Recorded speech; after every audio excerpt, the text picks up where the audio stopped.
अब हम आज स्टार्ट करेंगे mass defect, binding energy, per nucleon binding energy किसी न्यूक्लियस के लिए। न्यूक्लियर फिजिक्स में इन वर्ड्स का मीनिंग क्या है, आज हम ये स्टार्ट करते हैं। ठीक है, सबसे पहला टॉपिक जिसको हम बोलते हैं मास डिफेक्ट। देखिए, मास डिफेक्ट हमें तब समझ में आएगा जब पहले कुछ बैक हमें चलना होगा। जैसे हम एक वर्ड सुनते हैं जिसको बोलते हैं इलेक्ट्रॉन। इलेक्ट्रॉन के लिए मास ऑफ इलेक्ट्रॉन जब हम देखते हैं तो ये आता है 9.1 इंटू 10⁻⁻31 kg। हम ये कह सकते हैं कि अगर मैथमेटिकली इमेजिन हम करना चाहें तो इस पावर के अकॉर्डिंग है 0.000 ऑलमोस्ट 30 टाइम्स 0 और फिर है यहां पे 9, तो this is almost equals to 0। Same इसी तरह से अगर हम मास ऑफ प्रोटॉन की बात करते हैं तो मास ऑफ प्रोटॉन है 1.66 इंटू 10⁻⁻27 kg। इसको 66 इसलिए लिख दिया है ताकि न्यूट्रॉन से थोड़ा इसे डिफरेंट दिखा सके। मास ऑफ न्यूट्रॉन की बात करते हैं तो इसको लिखेंगे फिर से ये। तो इन तीनों को ही अगर हम फिजिकली एग्जिस्टेंस के लिए देखना चाहें कि क्या इनका फिजिकली एग्जिस्टेंस है, तो यहां -31 है, यहां -27 है, यहां -27 है। इन तीनों का ऑलमोस्ट जो मीनिंग हमें मिलता है ये होता है 0। फिर इनको कैसे हम इमेजिन करें कि क्या रियल में प्रोटॉन है, क्या रियल में न्यूट्रॉन है, क्या रियल में इलेक्ट्रॉन नाम की कोई स्पीसीज अर्थ पे एग्जिस्ट करती है।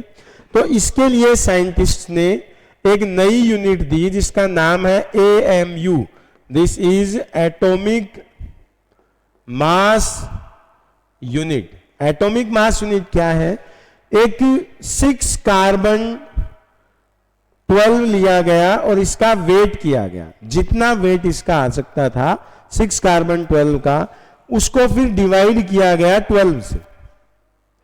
जो आया वो वैल्यू थी 1.66 इंटू 10⁻⁻27 kg।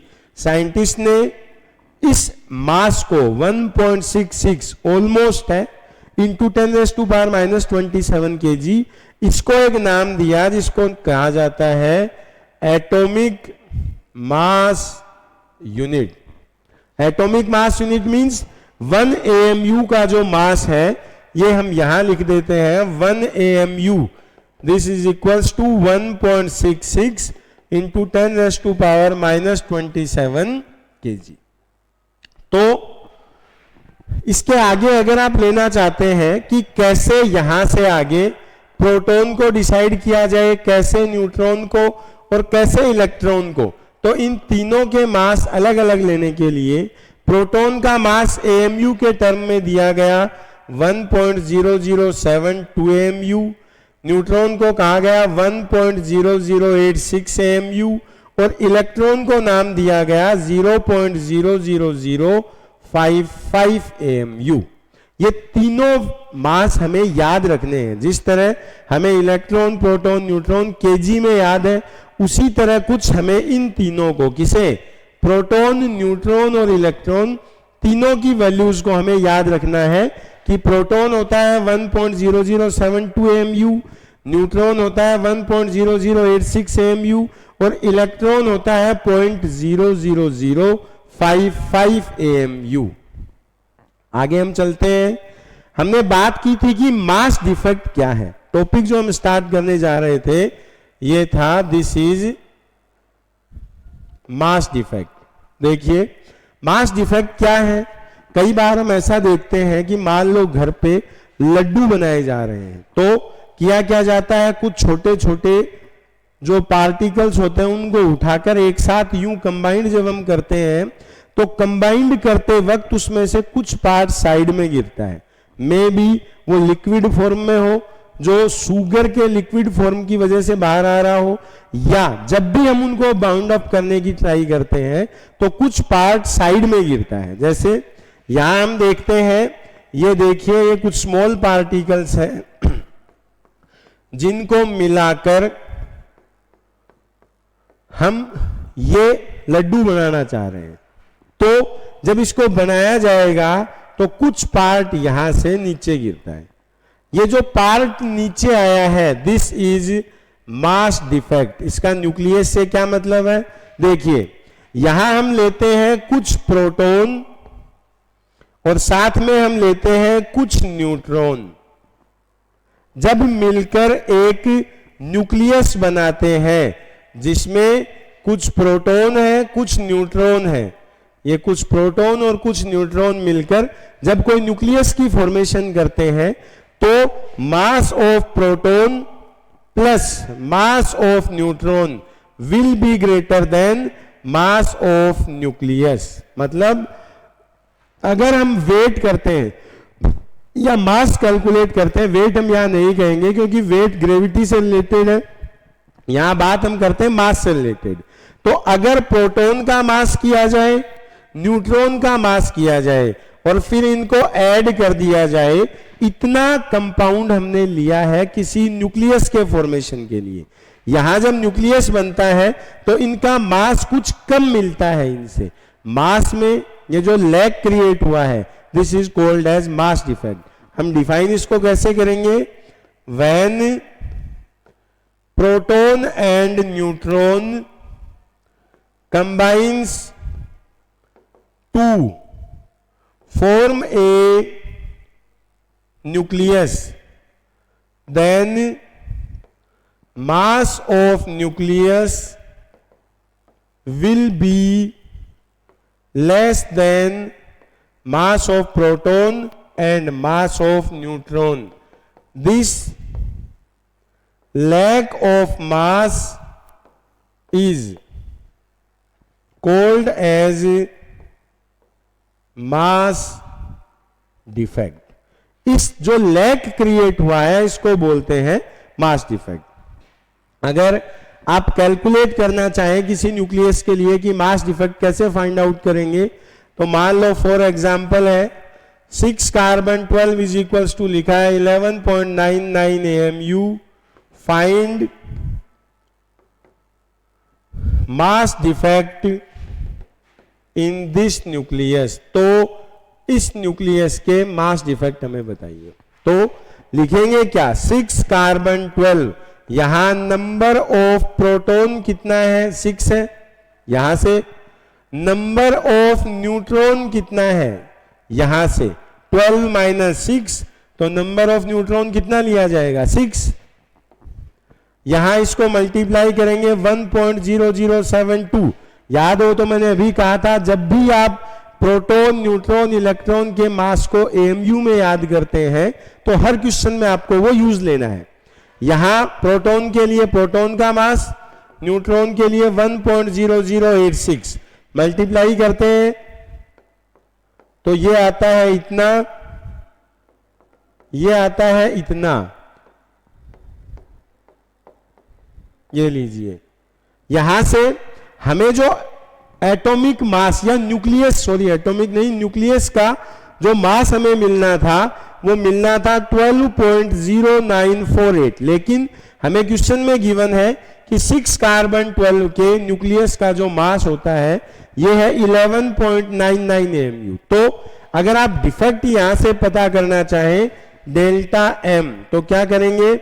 12.0948 और यहां से माइनस कर देंगे 11.9900, तो ये आएगा 8, ये 4, ये 0, यहां से आता है 1, ये 0 और ये 0। तो किसी कार्बन के न्यूक्लियस का मास हमें गिवन था 11.99 AMU। अगर इसमें आप मास डिफेक्ट कैलकुलेट करना चाहें तो कैसे कैलकुलेट करेंगे? नंबर ऑफ प्रोटॉन पता करेंगे, नंबर ऑफ न्यूट्रॉन पता करेंगे। प्रोटॉन को प्रोटॉन के मास से मल्टीप्लाई करेंगे, न्यूट्रॉन को न्यूट्रॉन के मास से मल्टीप्लाई करेंगे। दोनों का एग्जैक्ट जो उत्तर आता है इन दोनों को जोड़ देंगे। यहां से 12.0948, अगर यहां से इसको माइनस कर देते हैं, this is mass defect. Mass defect क्या है? When proton and neutron combines to form a nucleus, then some mass will be released and that lack of mass is called as mass defect. दूसरे पे हम आते हैं। दूसरा point यहां पे था बाइंडिंग एनर्जी, जिसको लिखा जाता है डेल्टा ई बी से। देखिए एक चीज यहां याद रखेंगे कि बाइंडिंग एनर्जी क्या है। सबसे पहले मैं आपको बता देता हूं, एक आइंस्टीन इक्वेशन थी जिसको ये बोलते हैं कि इसने यूनिवर्स की हर चीज को बहुत इजी कर दिया था। ये थी E is equals to mc²। जब भी किसी मास से रिलेटेड एनर्जी आपको कैलकुलेट करनी हो तो सिंपली करते क्या है, E is equals to mc² कर देते हैं। यहां से समझना क्या है, देखिए अगर मास आपको गिवन हो, एनर्जी आपको फाइंड आउट करनी हो, तो मास की और C की वैल्यू यहां पे पुट कर देंगे। C क्या होता है, C को लिखते हैं 3 × 10⁸। This is velocity of light, कि जहां कहीं हम है तो स्पीड ऑफ लाइट, लाइट किस स्पीड से चलती है, ये होता है 3 × 10⁸। बाइंडिंग एनर्जी निकालने से पहले हमें जो चीज सीखनी है वो ये है, find the energy associated with 1 AMU mass. 1 AMU mass से रिलेटेड बाइंडिंग एनर्जी कितनी होती है। यहां E is equals to mass है 1 AMU, लेकिन याद रखेंगे मास कभी भी यहां AMU में नहीं रखेंगे। 1 AMU इज इक्वल्स टू था 1.66 × 10⁻⁻27 और C की वैल्यू थी 3 × 10⁸। इसको सोल्व करेंगे 9 × 10⁻16। देखो यहां जो एनर्जी आती है ये आती है जूल में। एटॉमिक स्ट्रक्चर हो या न्यूक्लियर फिजिक्स हो, इन सब में जहां भी एनर्जी से रिलेटेड बात की जाती है तो ये एनर्जी दी जाती है मेगा इलेक्ट्रॉन वोल्ट में। मेगा जिसको बोलते हैं 10⁻6, E बोलते हैं 1.6 × 10⁻⁻19। अगर इस कंप्लीट एनर्जी को आप मेगा इलेक्ट्रॉन वोल्ट में कन्वर्ट करते हैं तो ये एनर्जी आती है 931। तो हम डायरेक्टली अपने माइंड में ये फिक्स कर सकते हैं 1 AMU इज इक्वल्स टू होता है 931 मेगा इलेक्ट्रॉन वोल्ट। बात पे वापस आते हैं, व्हाट इज बाइंडिंग एनर्जी। जब हम उन पार्टिकल्स को कंबाइंड कर रहे थे या कोई ऑब्जेक्ट बनाने की तैयारी में थे यूं करके, इसके लिए जो एनर्जी दी जाती है that is called as binding energy. The energy which is essentially required to bind a proton and neutron in a nucleus, that is called as binding energy. Proton और न्यूट्रॉन को किसी न्यूक्लियस में bind up करने के लिए जिस energy का requirement होता है उसे बोलते हैं बाइंडिंग एनर्जी। कैसे डिफाइन करेंगे, the energy which is required to bind up proton and neutron in a nucleus is called as binding energy.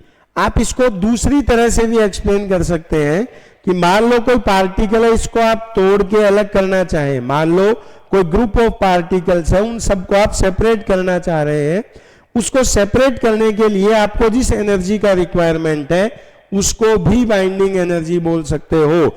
The energy which is required to separate proton and neutron from the nucleus is called as binding energy.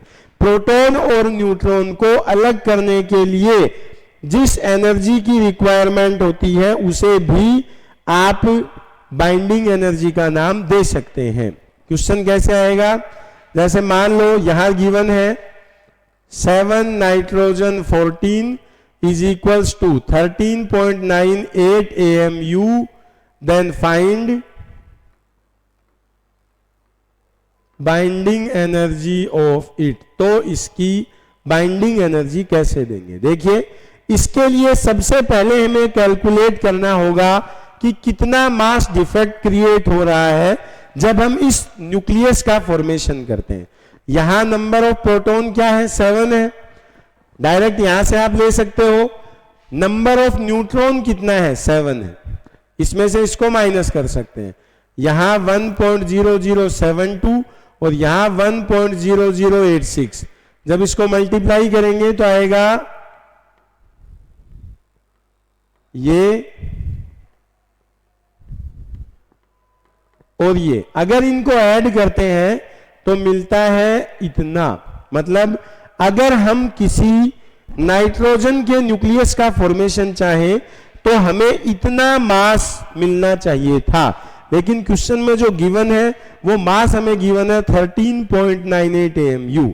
तो सबसे पहले calculate करेंगे mass defect, जो क्या होगा 14.11 minus कर देंगे 13.98, तो ये आता है 0.13 AMU। यहां तक सेम है, जो आपने मास डिफेक्ट में किया था सेम कंसेप्ट हमें यहां यूज लेना है। चेंज सिर्फ कितना आता है कि जब यहां हम बाइंडिंग एनर्जी कैलकुलेट करते हैं तो 0.13 को देखिए पीछे हमने लिखा है डायरेक्टली 1 AMU को आप 931 इलेक्ट्रॉन वोल्ट के इक्विवेलेंट रख सकते हैं। तो जितना भी मास डिफेक्ट मिलता है इसको डायरेक्ट मल्टीप्लाई कर देंगे 931 से, तो आएगा 13,0121 दिस वन। डायरेक्ट जितना भी मास डिफेक्ट आपको मिलता है उसको अगर आप 931 से मल्टीप्लाई करते हैं तो यहां से आप ले सकते हैं binding energy. Actually binding energy हमें बताना क्या चाह रही है, जितनी ज्यादा बाइंडिंग एनर्जी आप किसी न्यूक्लियस को देंगे वो न्यूक्लियस उतना ज्यादा स्ट्रांग होगा। मान लो कोई छोटे एलिमेंट हमारे पास है जिनको हम बाइंड अप करते हैं, जितनी ज्यादा एनर्जी हम इनको देते जाएंगे वो उतना स्ट्रांगली एक दूसरे में कनेक्ट होते जाएंगे। This is binding energy. हमने कहा था 3 टॉपिक एक साथ यहां आएंगे। नेक्स्ट टॉपिक जो है इसको बोलते हैं पर न्यूक्लियन बाइंडिंग एनर्जी। चेंज सिर्फ इतना है, इसको लिखते हैं डेल्टा EBN से। वहां था सिर्फ डेल्टा EB और यहां दिया गया है डेल्टा EBN। तो क्या है ये? चेंज सिर्फ इतना है, जो बाइंडिंग एनर्जी आपको लास्ट टाइम मिली है उसको नंबर ऑफ न्यूक्लियन से डिवाइड कर दिया जाता है। देखिए ध्यान से, यहां आपको जो बाइंडिंग एनर्जी मिलती है, the energy which is required to bind a proton, ये जो बाइंडिंग एनर्जी मिलती है कहां से, E is equal to MC square equation से। इसको आप डायरेक्ट अगर डिवाइड कर देते हैं नंबर ऑफ न्यूक्लियन से तो मिलती है पर न्यूक्लियन बाइंडिंग एनर्जी। जैसे लास्ट क्वेश्चन जो था जिसमें हमने देखिए क्या किया था कि 7 नाइट्रोजन 14 है, इसकी बाइंडिंग एनर्जी कितनी मिलती है 121.03। ये एक एग्जाम्पल है। ऐसा कोई दूसरा क्वेश्चन भी हमारे सामने आ सकता है। क्या है, 7 नाइट्रोजन 14 के लिए जो बाइंडिंग एनर्जी थी ये थी 121.03 मेगा इलेक्ट्रॉन वोल्ट। अगर इसी के लिए आप पर न्यूक्लियन बाइंडिंग एनर्जी लेना चाहें तो इस बाइंडिंग एनर्जी को नंबर ऑफ न्यूक्लियन से डिवाइड कर देंगे। ये कितना आएगा 121.03 बाई 14 और 8 पॉइंट समथिंग होगा, 8.6 के आसपास mega electron volt per nucleon binding energy. If binding energy of a nucleon is divided by number of nucleon then it will be called as per nucleon binding energy. Per nucleon binding energy क्या है, अगर आप binding energy को number of nucleon से divide करते हैं तो हमें मिलती है पर न्यूक्लियन बाइंडिंग एनर्जी। लिख भी देते हैं इसको, if binding energy is divided by number of nucleons then it will be called पर न्यूक्लियन बाइंडिंग एनर्जी, ये थी पर न्यूक्लियन बाइंडिंग एनर्जी। अब हम लेते हैं कि ये पर न्यूक्लियन बाइंडिंग एनर्जी हमें क्या मैसेज देना चाह रही है। मैसेज फ्रॉम पर न्यूक्लियन बाइंडिंग एनर्जी। देखिए पर न्यूक्लियन बाइंडिंग एनर्जी क्या मैसेज हमें देना चाह रही है। अगर आप स्ट्रोंगली किन्हीं एलिमेंट्स को यूं कंप्रेस करते हैं तो वो न्यूक्लियस स्टेबल होगा, अगर आप उनको बाइंडिंग एनर्जी कम देते हैं तो वो न्यूक्लियस अनस्टेबल होगा। हम डायरेक्टली ये बोल सकते हैं कि जो पर न्यूक्लियन बाइंडिंग एनर्जी हम दे रहे हैं, अगर इसकी वैल्यू होती है हाई तो कोई भी न्यूक्लियस स्टेबल होगा, और अगर इसकी वैल्यू होती है कम तो न्यूक्लियस क्या होगा, अनस्टेबल होगा।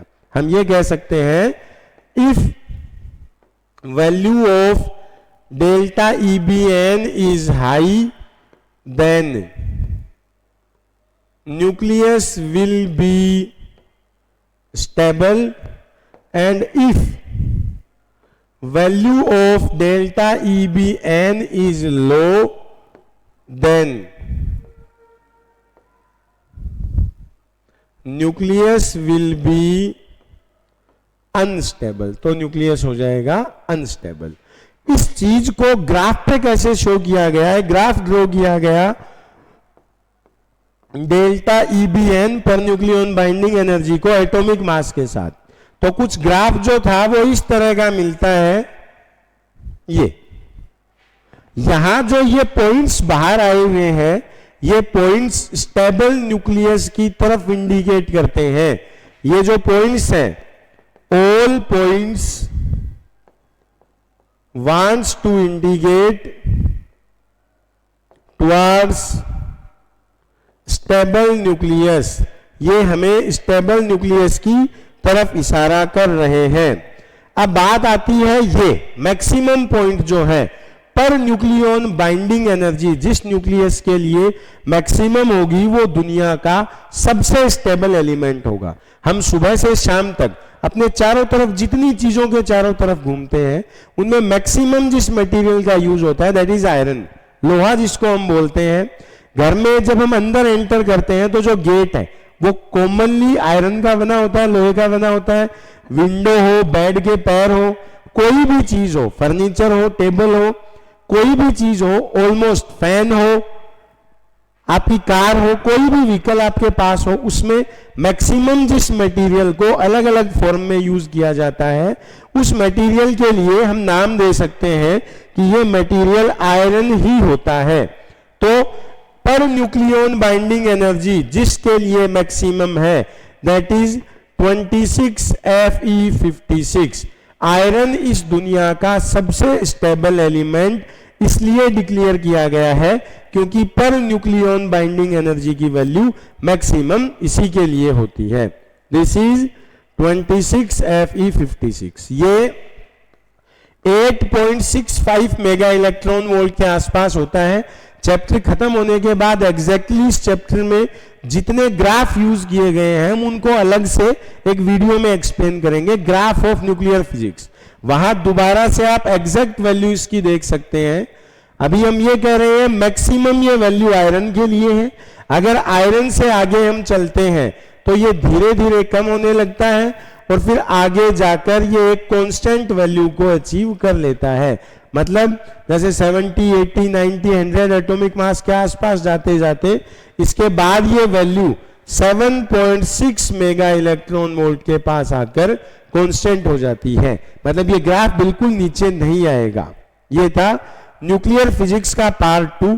पार्ट 1 जिसमें हमने पढ़ा है न्यूक्लियस क्या होता है, न्यूक्लियस से रिलेटेड आइसोटोप, आइसोटोन, आइसोबार क्या होते हैं, साथ में किसी एटम का एटॉमिक मास कैसे फिक्स किया जाता है, रेडियस क्या है, डेंसिटी क्या है। सेकंड पार्ट में हमने तैयार किया है कि मास डिफेक्ट क्या है, बाइंडिंग एनर्जी क्या है, पर न्यूक्लियन बाइंडिंग एनर्जी क्या है, AMU क्या है, एटॉमिक मास यूनिट से हम क्या समझ सकते हैं।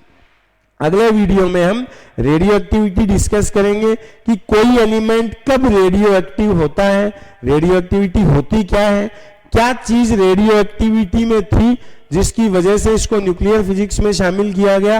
ये सारी चीजें हम देखेंगे अगले वीडियो में। हमसे जुड़े रहिए। Take care, bye.